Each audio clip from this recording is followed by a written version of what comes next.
everyone. I'm Sadhana Sriramlu, Policy Officer here at Eracy. Welcome to today's webinar on Understanding Your Brain so that you can understand others by Sheryl Batchelor. I want to start first by recognizing and paying my respect to Aboriginal and Torres Strait Islander peoples, their ancestors and elders, past, present, and emerging from the different First Nations across this country. Before we begin today's presentation, I'll take you through a few housekeeping tips to let you know how you can participate in the webinar. As shown in the slide, we are looking at an example of what would typically appear on your screen as a GoToWebinar attendee. On the left of the screen, you can see the viewer window. This allows you to see what the presenter is sharing on their screen. On the right is the control panel, which allows you to participate in today's webinar. By clicking the orange arrow here, you can open and close your control panel. You can also click on the view menu at the top of the window to set the control panel to hide or to auto hide when it's inactive. Within the control panel is the audio pane as indicated, and here you can choose how to listen to the webinar and test your audio settings. By default, you will have joined the webinar via your computer's microphone and speakers. Highlighted is the option to check your audio setup.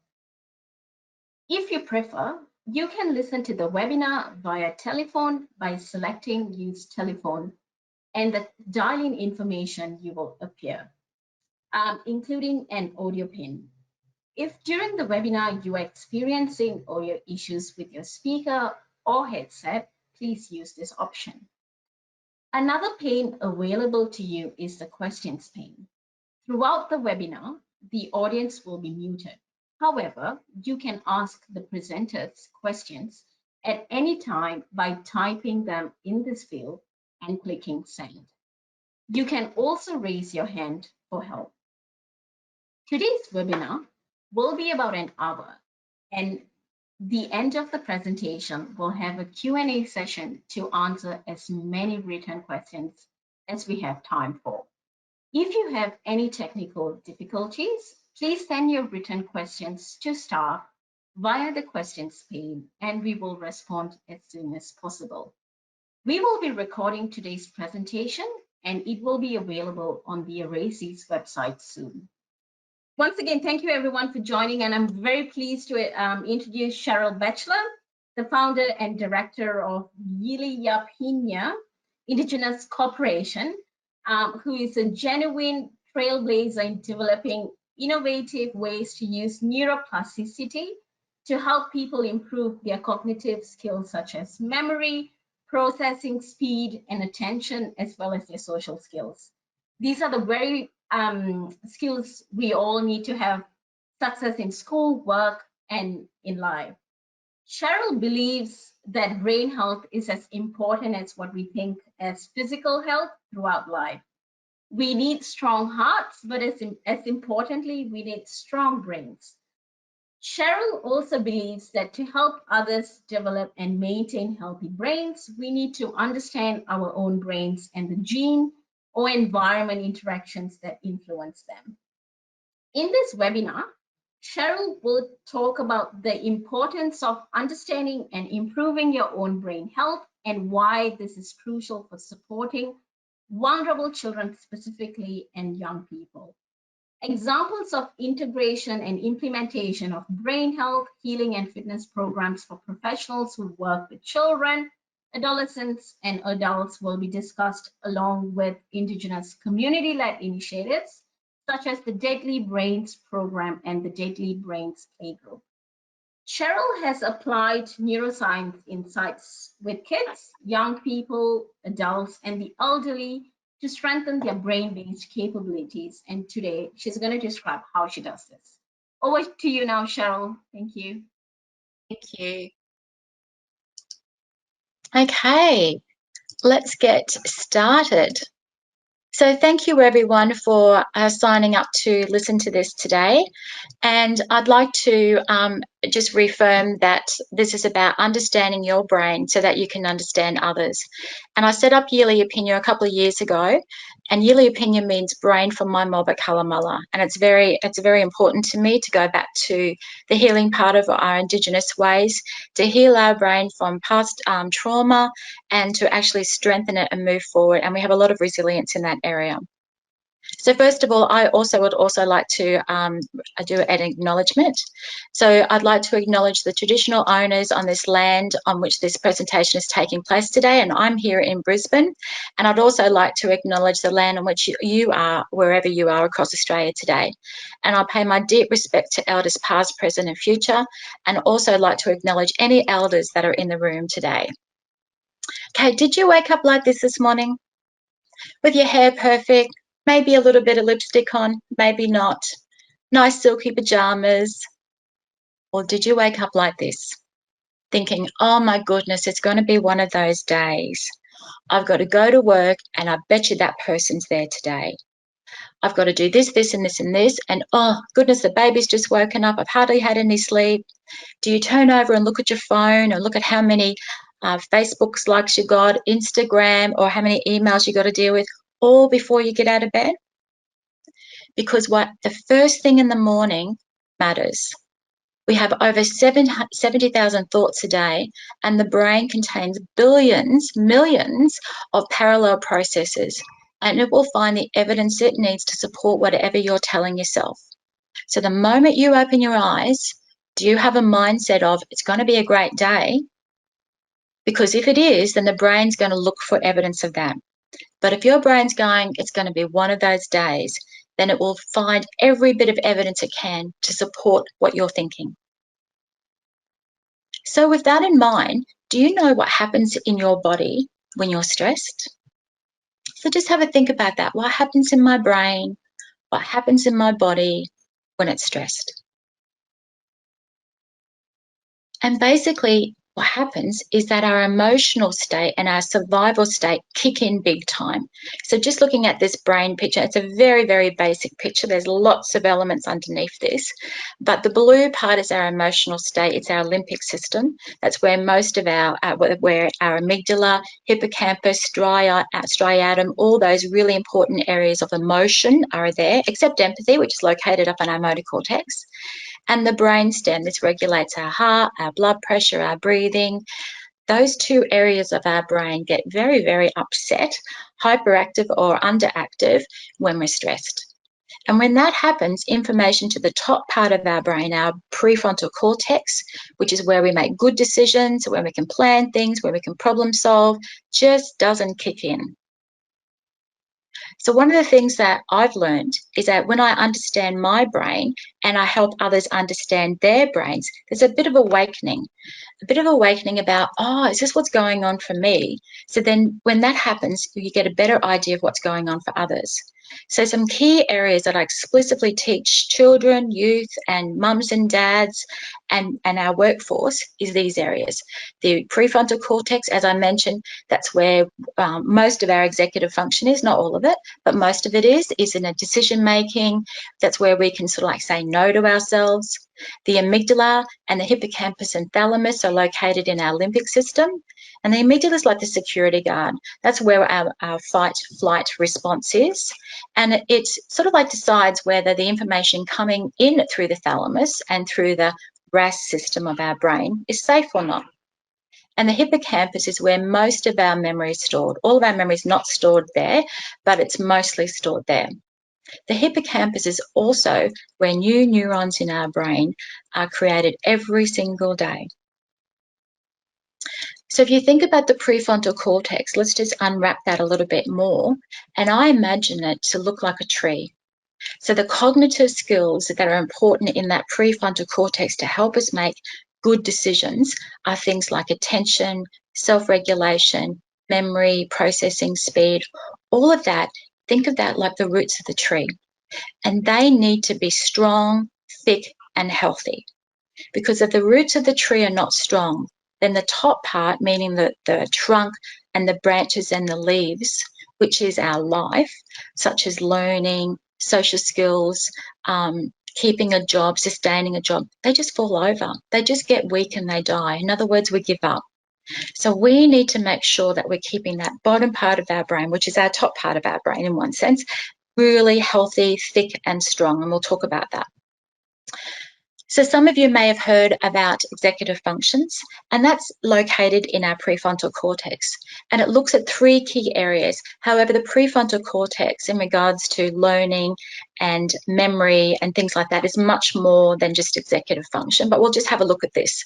So working memory is where we have to remember something in the short term, like a series of numbers, like a phone number, for example, and then get distracted and go off and do something else and come back. So it's very, very short term. It goes very quickly. Inhibition control is the ability to say no to yourself and to wait that little bit longer. And cognitive flexibility is about looking at things from a different perspectives. It's also about curiosity and creativity. So if you have really good cognitive flexibility, you can be really, really creative. If you look at the picture that you're in front of you about how these skills, because they are skills that are developed over the course of your lifespan, they develop until you're around about 2025, somewhere around there. And then about 5 years after that, you've got optimum brain development. So that's when you can have a really good time. That's when your brain's at its peak. But after that, it slowly starts decreasing. So in other words, we need to be using it or we're going to lose it. And working and improving our quality of life all helps us keep that part strong.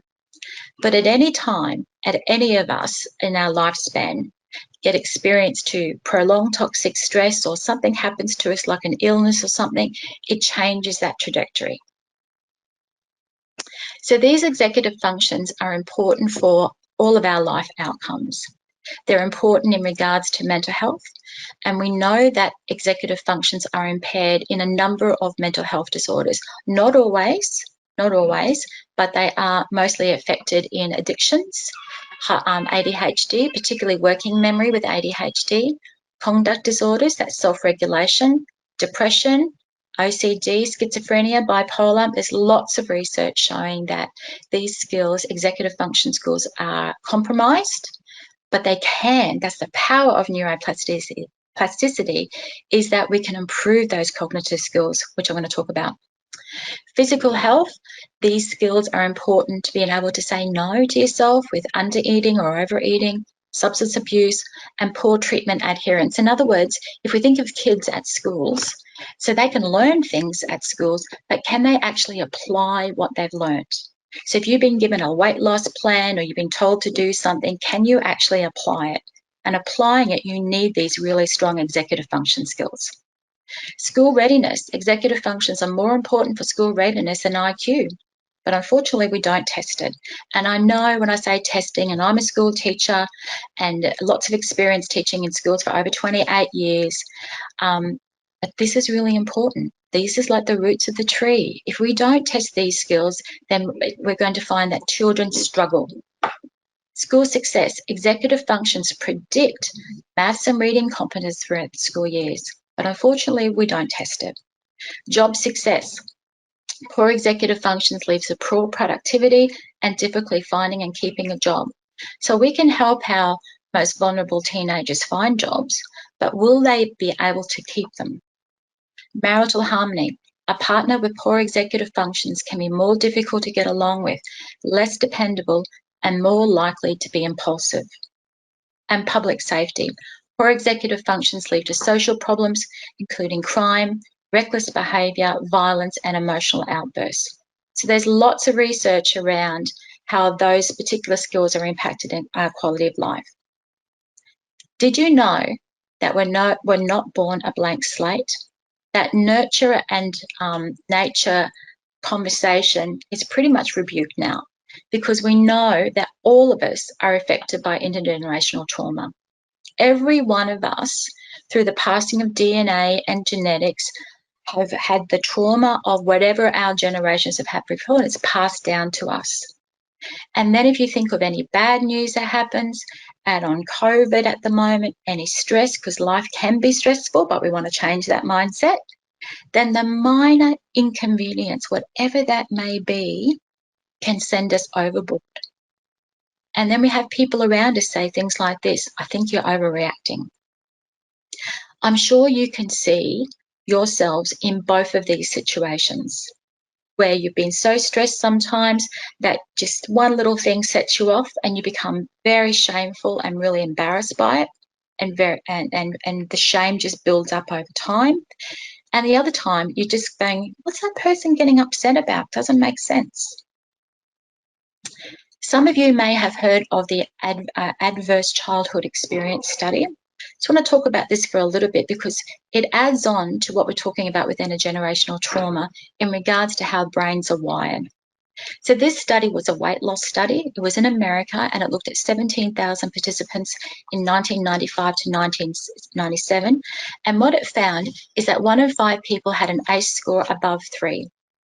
And it asked 10 very personal questions, and I've just got one on the screen here, basically asking is that, were you physically hurt before you were 18? And what I think alarmed me here is that it seems to be that all of us have at least one ACE score, that something has happened to every one of us that has impacted our way of being. It's impacted our behavior, it's impacted our brain health, it's impacted our body. So it's like it's normal. The adverse childhood experience is telling us that all of us have gone through some adversity. And here's just an example. If you wanted to check out the adverse childhood experiences study more, you can just do a Google search from it. But it predicts a lot of things later on in life. And this is just one example. So ACE scores and rates of antidepressants. So it's saying here that if you have 5 or more out of those 10 scores for ACE, in this ACE study, that you're 94% chance of being on antidepressants later on in life. And that's quite significant. Okay, this is actually a little bit complicated, but it's actually not. But what it's really saying is that if we look at the left-hand side, it's got parent toxic stress. So parent toxic stress comes from two sides. It comes from historical and cultural trauma, like being an Indigenous person and what's happened in previous experiences, but also from your family. What's happened in your family matters. And then the social detriments of health. So did you grow up in poverty? Did you grow up in a disadvantaged community? Did you grow up in an area where you had access to services? And then add on that parent's ACE score that we just talked about. Those three things really combined leads to parental toxic stress. And that's passed down generation to generation. And what happens is it changes the body and it changes the brain in all different ways. And then that's passed on to your next child, and then the cycle starts again.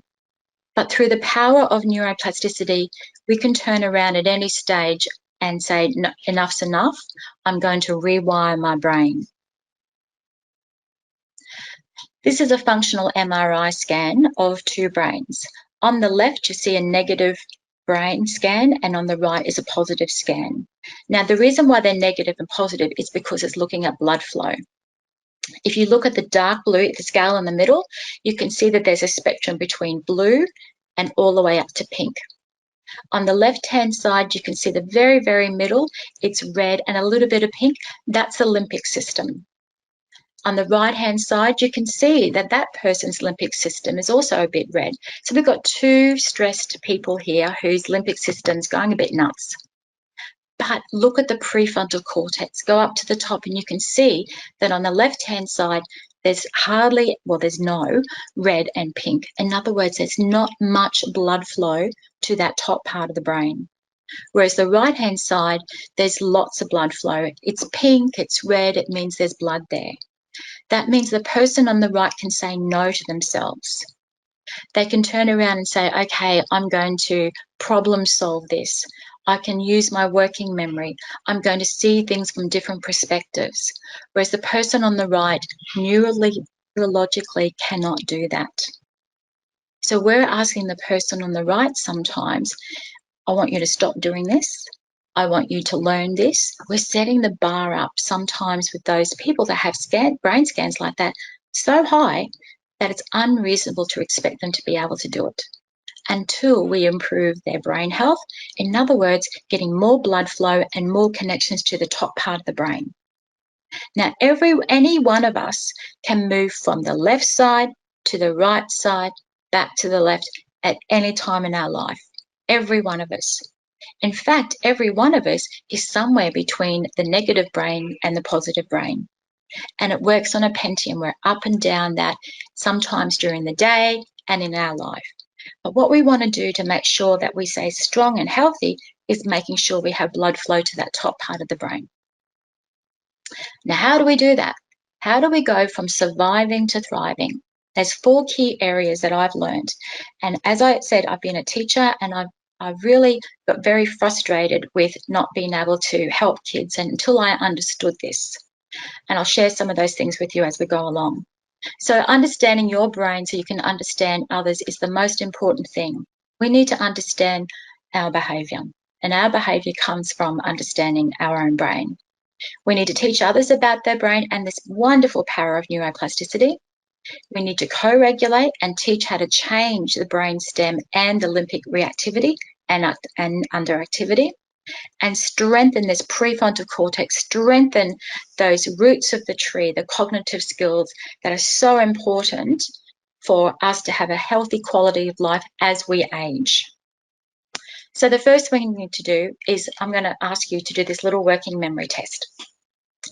I'm going to give you a number, and then I'm going to ask you a maths question. And I'd like you not to write down any of those things. This is just a listening activity. After I've given you the number, I'd like you to say the number backwards to yourself. Now, unfortunately, there's so many of us, we can't put this into a chat because that would be really good if we could do that. But let's just see how you go. So first of all, I'll just say that again. I'm going to give you a number. You have to remember the number. Then I'm going to ask you a maths question, and I'd like you to answer the maths question aloud. And then I'd like you to say the first number I gave you backwards. All right, let's see how we go. The number is 0, 4, 1, 3, 4, 8, 7. Okay, aloud now. 73 plus 5 equals 75. Now say the number, the first number I gave you, backwards out loud. I'll give you a second to have a go.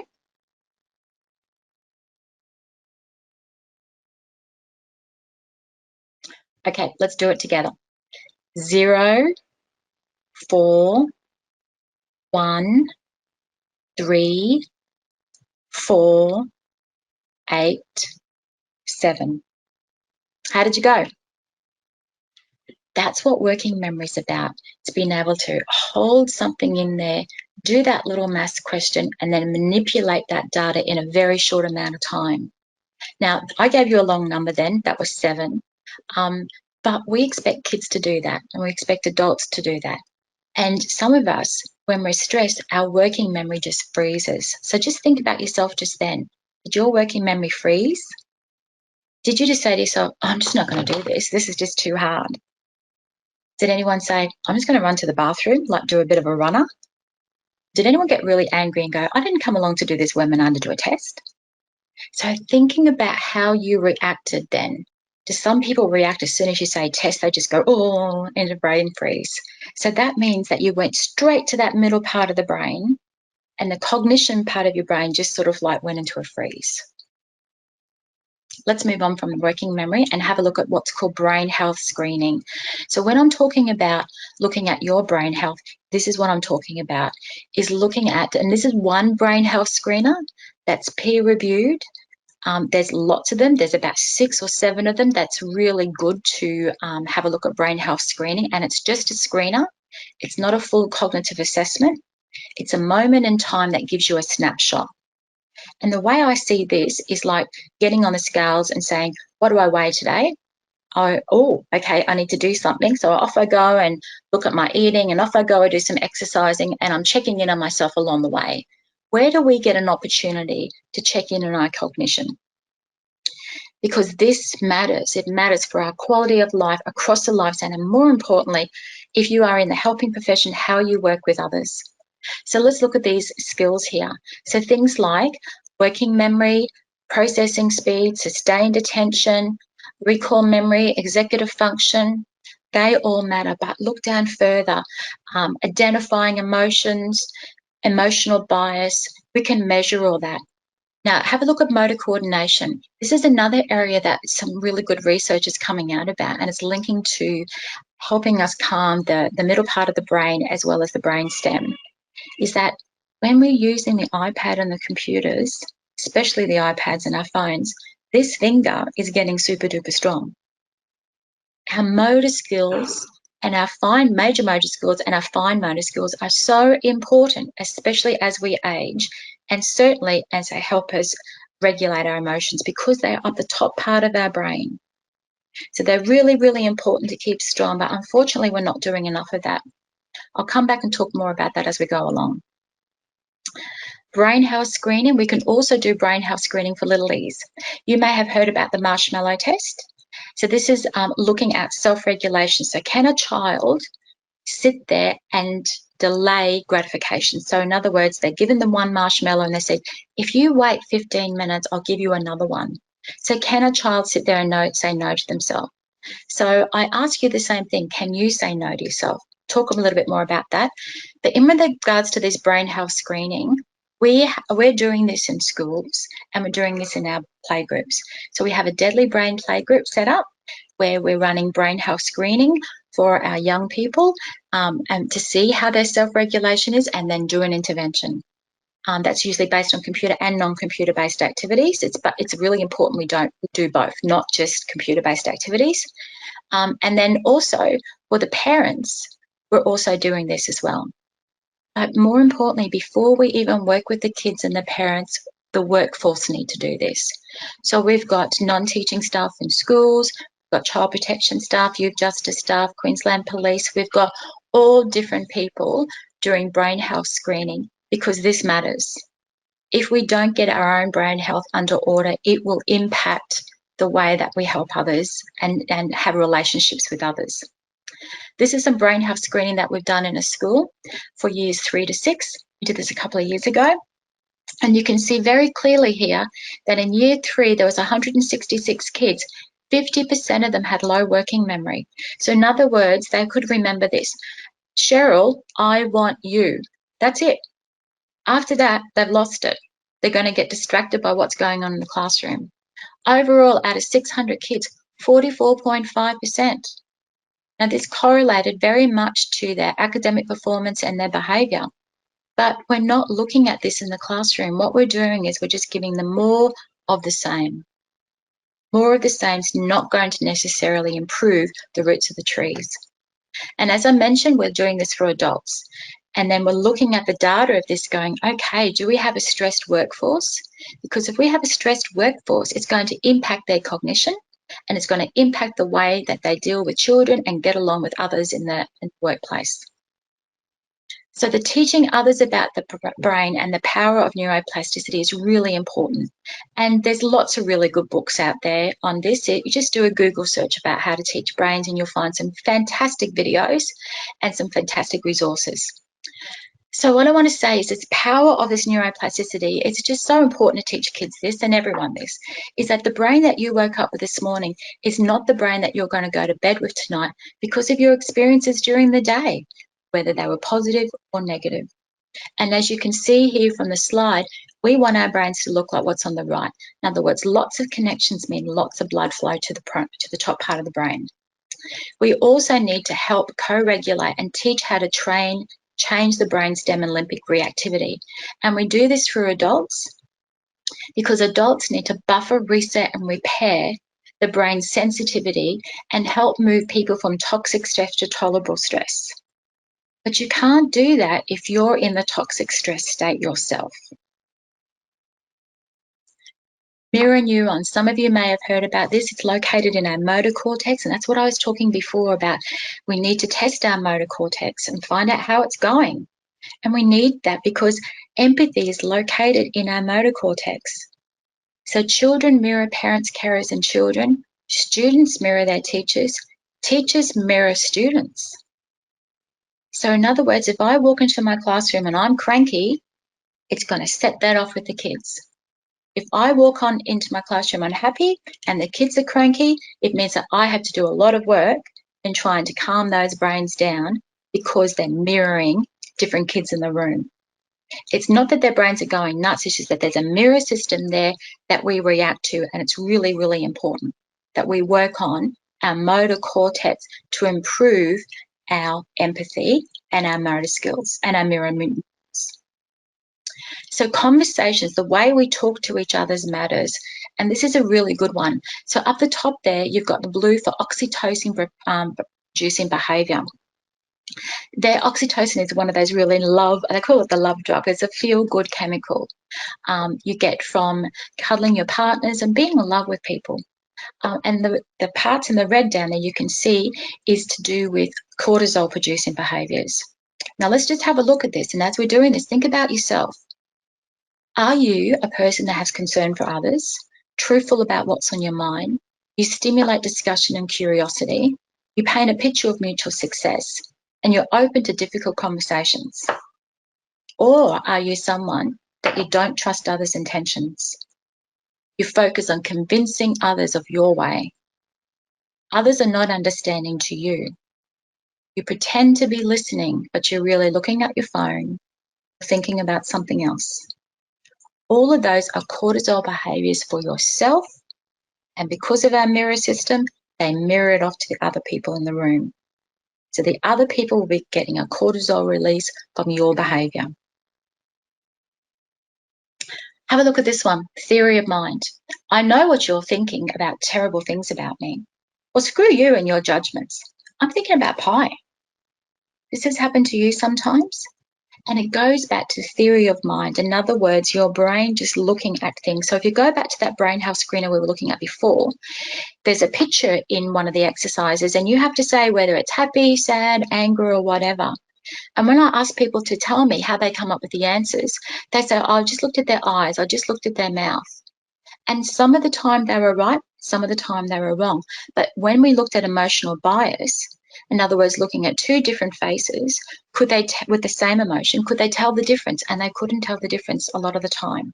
And as you're in the helping industry, the longer you're in the helping industry, whether that be child protection, youth justice, or teachers or whatever, the worse your emotional bias is. Because your brain just goes, eyes, mouth equals this emotion, and you don't think twice about it. Ways that we can calm the brain down, particularly the brainstem, is using rhythm. A lot of the times we tell people, just calm down, but we don't actually tell them how to do it. Here's a couple of YouTube clips that are really good. If you have a look at Bond University, they've got this wonderful worldwide stress release study going on at the moment, looking at short little activities that can calm the brainstem and the limbic system so you can get more blood flow back up the top part of the brain. So you can register for that, or there's some little YouTube clips that you can do.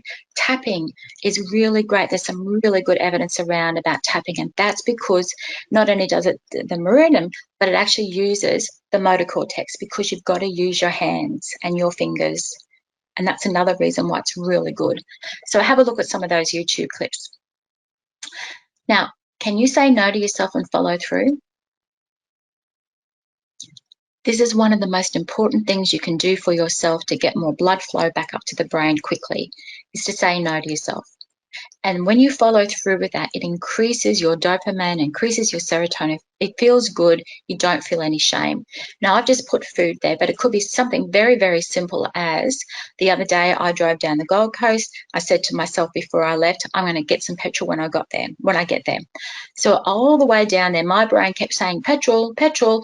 It was on the radar looking out for a petrol station. Every time it saw one, petrol, stop, stop, stop. I kept saying, no, I'm going to get some petrol when I get there. Basically, what was happening is my middle part of the brain was saying, if you don't get petrol, you're going to die.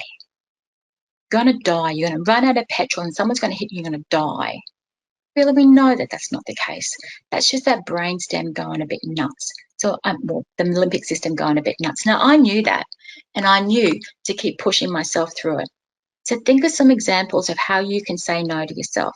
The other thing you can do is, how can you help people say no to themselves?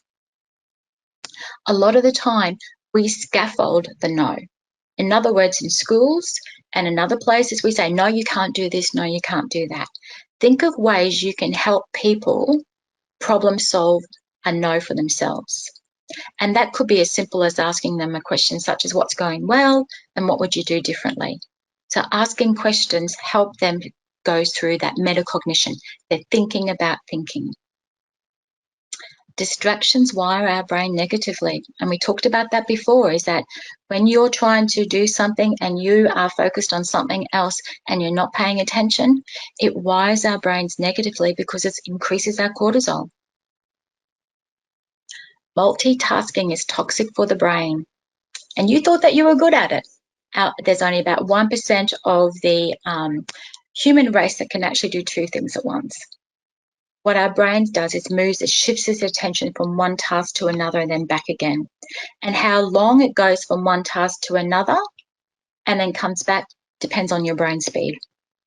It also depends on your attention and whether you've got focusing attention or you've got wide view attention. But basically, multitasking stresses our brains out and uses a lot of energy. We don't have time for that activity because I want you to have an opportunity to ask some questions. But there's a little activity if you wanted to do it another time about how you can't get your both hands to try and do something independently because it just doesn't happen. Our brains can't do two things at once. We think we're doing it. So what we need to do is strengthen those neural pathways up the top part of our brain so they down-regulate the limbic system and the brainstem. We want strong pathways up the brain and down the brain across the lifespan. And we know that some of the things that we're already doing in the helping profession, like increasing our joy, increasing our physical fitness and feeling good and everything helps us. But there's this other direct route that I was talking about in strengthening our cognitive skills. And that's looking at evidence-based, peer-reviewed cognitive programs. Because a healthy brain is a smarter brain, and that processing speed matters. Can't just focus on working memory. We need to focus on attention, brain speed, and memory. And mind you, underneath those are lots and lots of different areas, but we know when we improve some of those higher cognitive areas that they help other underlying areas. So this is about looking at a faster brain as a smarter brain, whereas a noisy brain, in other words, someone who's anxious and constantly worried, some of those mental health disorders, is a slower brain. Their processing speed is slower. And what that means from a brain scan, a functional MRI scan, as we're looking at here, it means blood flow. There's not much blood flow. There's not much connections in the front part of the brain. So if you look at this before training, you can see that there's not much blood flow in 100 milliseconds. 200, we've got some. 300, it goes. It doesn't hang along very long. Whereas after training, you can see much more blood flow. In other words, the brain's working so much faster. This person can think faster, means that they can say no to themselves and they can stop themselves, they can problem solve. That's what we want to be able to do with our own brains as well as everybody else. This is one cognitive program that's peer-reviewed that you might want to check out. It works for children as well as some adults, and there's some fantastic research around this one, CogniFit. There's a vast of them, but all I say is don't just go and have a look at some, look for the research, but not all cognitive programs are the same. They're apples and oranges. You want good peer-reviewed stuff. And the other thing is making it very personalised. That's why the brain health screening process is so important, because we need to understand ourselves so that we can improve our cognition and work out which areas of our brain are stressed and which ones we need to move the bar on. So when we do get stressed, we're still able to remember and to do things and keep ourselves calm. Then we can help other people. So just in summing up, some things that you can do today. So brain health is everybody's business. So what we're doing in projects, we're working in Indigenous communities, we're working in schools, we're working in child protection and youth justice and police space, then this is about all workers understanding their brains and how their brains are impacted by stress and what happens in their brain when they're stressed and what they can do to move the dial, make their brains healthier. So your morning routine matters. How you set your day up matters. Practice waiting longer. Practice saying to yourself, no. Because when you do that, you increase your self-esteem, because it means that I can do this, I can wait that bit longer. Engage in cognitive training. But before you do that, you've actually got to do a brain health screening process so you know where your strengths and weaknesses are. And engage in more activities involving your motor skills. Handwriting. Don't talk to me about technology, because technology is really important, but we do need to practice our fine motor skills and our major motor skills. They're really important. And so just the last slot there, we talked about those 4 areas very, very briefly here, but there is a process, and this is the power of neuroplasticity, is that we can shift people from those scans I showed you before, from negative to positive. It can happen. We just need to be able to work with these people, but we need to understand ourselves first. And some other key messages that I've learned about brain science is that brains are built from the bottom up, and strong foundations are essential, just like that root of the tree. Toxic stress shapes our brains and bodies in ways that can have a long-term effect unless we understand it, turn around and say, I'm going to improve my brain health. Genes and experiences work together to construct our brain architecture, but it's malleable. Toxic stress is a health condition that's amenable to treatment, and cognitive skills can be strengthened with specific training, both motor skills as well as paper-based exercises, strategies, and specific cognitive training using the computer. So just some reflections that I'd like you to think about is that, what can you start doing now for yourself? What are you going to stop doing? And what are some things that you can continue to do, because you're already doing some really good things?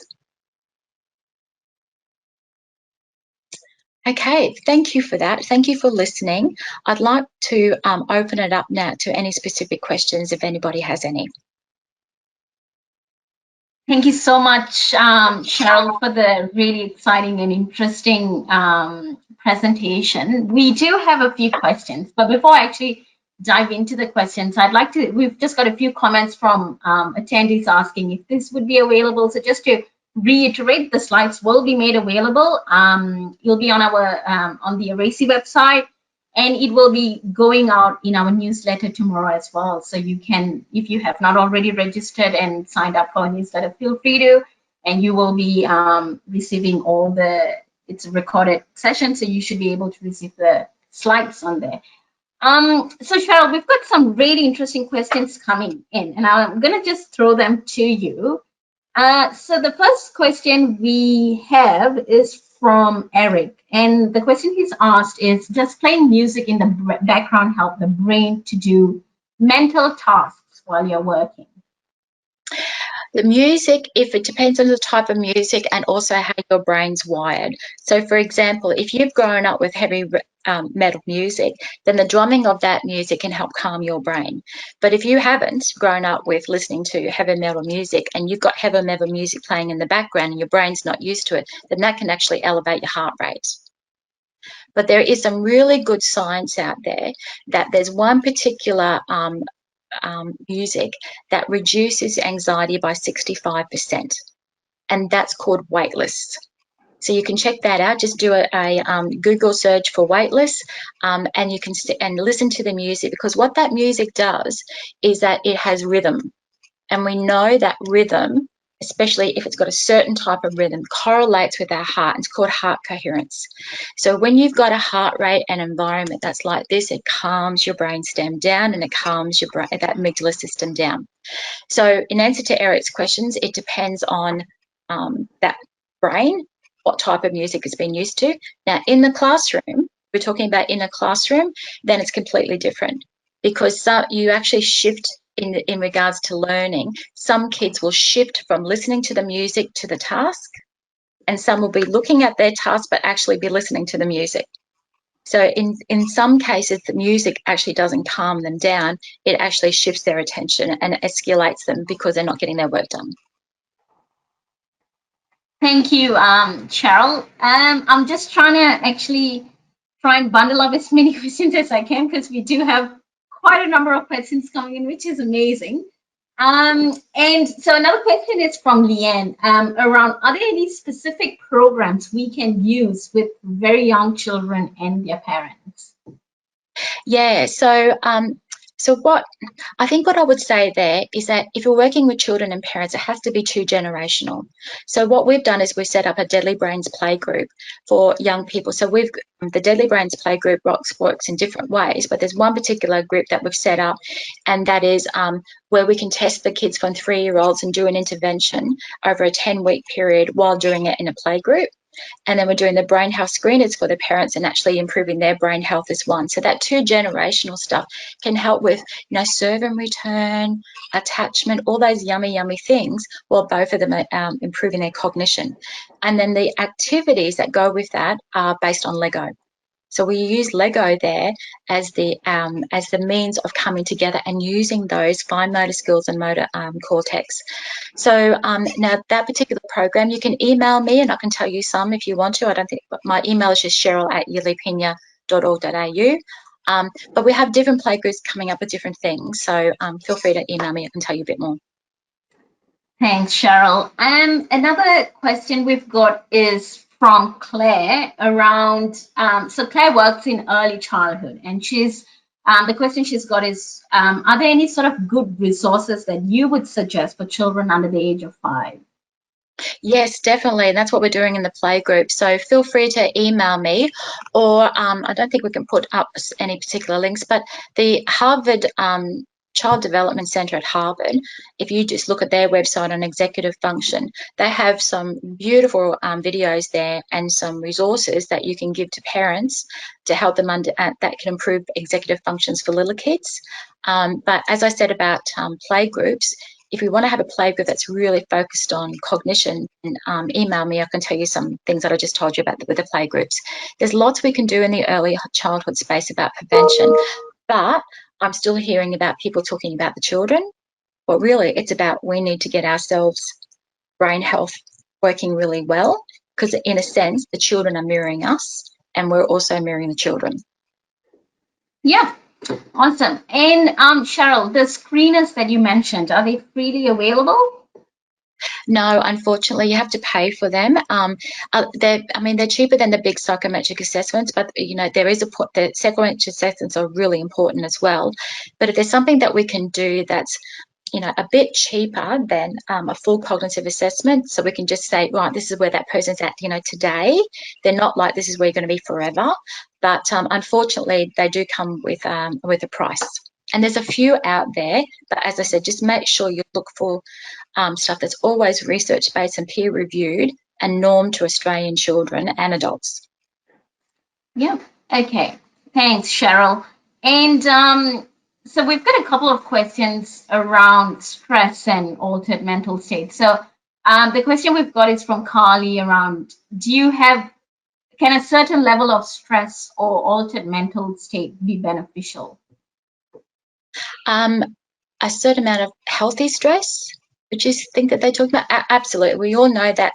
Remember that slide I showed it that we've got, tolerable stress is good. Sorry, it's not really tolerable. I can't remember what it was. So a little bit of stress is good. Then you've got tolerable and toxic. You do need a little bit of stress. In fact, when you're learning, you actually need to have a bit of stress, a bit of ambivalence there. So your brain goes, oh, what am I going to do about this? So, a little bit of stress is actually really good for your brain. Thank you, Cheryl. Sorry, I'm just trying to actually find other questions and trying to post them to you. Okay, we've got one from Debbie, which is acknowledging adverse childhood experience, regardless of the amount of ACEs. Resilience seems to be an important factor. Is there a correlation between executive functioning and resilience? Absolutely. And if you have a look at the research around those executive function slide that I show, there's definitely a correlation between executive functions and increased resilience, because executive function is the prefrontal cortex. And we want that strong because that's where resilience is. So resilience is not really located in those, the limbic system and the brainstem. It's located here where I can feel good about myself. I can, come back from adversity. And, the difference that some people have, 10 out of 10 for ACE scores, and you sort of think, how have they got really good resilience? Is that because they've had really good nurturing and really good things that have happened to them along the way, and they've been able to change their brains in different ways, which is so exciting. Power of neuroplasticity if used in the right way. Thank you, Sheryl.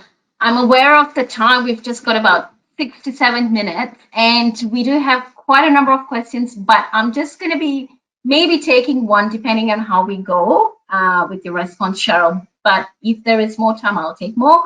Otherwise, feel free to, email Sheryl with the questions you have, as she's, happy with she's provided her email address, and we will be providing her email address as well when the slides are out. So the final question, Sheryl, is from Anita, and she's asking that you mentioned doing cognitive training, that, part of that is to do a brain activity evaluation first. And where would a good place to do that? What's the starting point? That's actually a really good question, and it's a tricky one because I don't think there is any place that's actually where you can go to get a cognitive screener done without costing a lot of money and going to, and I'm not bagging psychologists or anything, but educational psychologists or psychologists, you can go to them to get those brain health assessments done. But I would love to see more screening done, like at gyms. I did a workshop the other day at gyms. Physical health and brain health go together. So unfortunately, there's no places where, unless someone knows a place, please let me know, and please share it with the group of where you can just go and get your brain health screening done. We do it as part of our services, where we, and because we're a not-for-profit registered charity in the NDIS space, we do a lot of clients in the NDIS space looking at brain health screening that way, because they're funded by NDIS to do that. But it would be really something that someone could take off on a commercial basis, maybe. Thanks, Sheryl. I think we've just got a few more minutes for another final question. So this question is from Sarah. What are some simple activities, resources you can use for cognition training that aren't online? Yes, so for example, tracing. Do you remember, I remember this, showing my age here, but back when I was in high school and I learned geography, you had to use tracing paper and trace over something, trace over the maps. And that tracing is so important. So you get a colouring in book or something, a mindfulness book, and actually trace over the exercise, trace over the picture before you colour in, because tracing uses your fine motor skills. It's actually calming because it actually slows you down. You want to do it nice and slowly, and it can calm you down as well. So tracing will be the first thing. The second thing is that walking on uneven surfaces fast is actually really good for your brain as well. Another one, as I said before, practicing saying no to yourself, waiting, making yourself wait longer for things. It's not about gratification. It's about that you're feeling good, that you're being able to keep a promise to yourself. So I hope those little tips happen. I'm just wondering, and just in this last minute, maybe I just give a quick summary of some of the projects that we're working on, so people can see how you can apply this in different settings. Would that be okay? Yeah, of course. Yeah. We've got a few minutes. So yeah. So as I said, schools we're doing, and so when we're working with schools, we work with the leaders of the schools, teachers of the schools, and then the students. So we don't go straight to the students first, and it's really important about that the adults need to understand their own brains so they can help the kids. In child protection, youth justice, it's all about the adult brains, because us adults can sabotage the kids' improvements in cognitive functioning if we don't understand our own brains. So I just want to put that out there. That sounds really like, what's going on here? But that's the learning that I've learned over all these years of doing this, is that if I don't get my brain health in order, then I actually could stuff some of the kids up a long way. Thank you so much, Sheryl, for taking the time today to come and give us this wonderful presentation. We've got so many comments about how terrific this has been. So thank you once again. And thank you again, folks, for joining us today. We couldn't really get to as many questions as we thought, but really great questions coming in. And as we mentioned, we've already put in Sheryl's contact details, her email address on the chat. So feel free to get in touch with her. And if you haven't already, please feel free to go into our website at Eracy and sign up to our newsletter. And this will be made available on the website as well. And we do have sessions like this every now and then, so feel free to join us. And thank you again, and wish you all a lovely week ahead. Have a good one, guys. Thank See you, you, Sheryl. everyone. Thank Bye. you.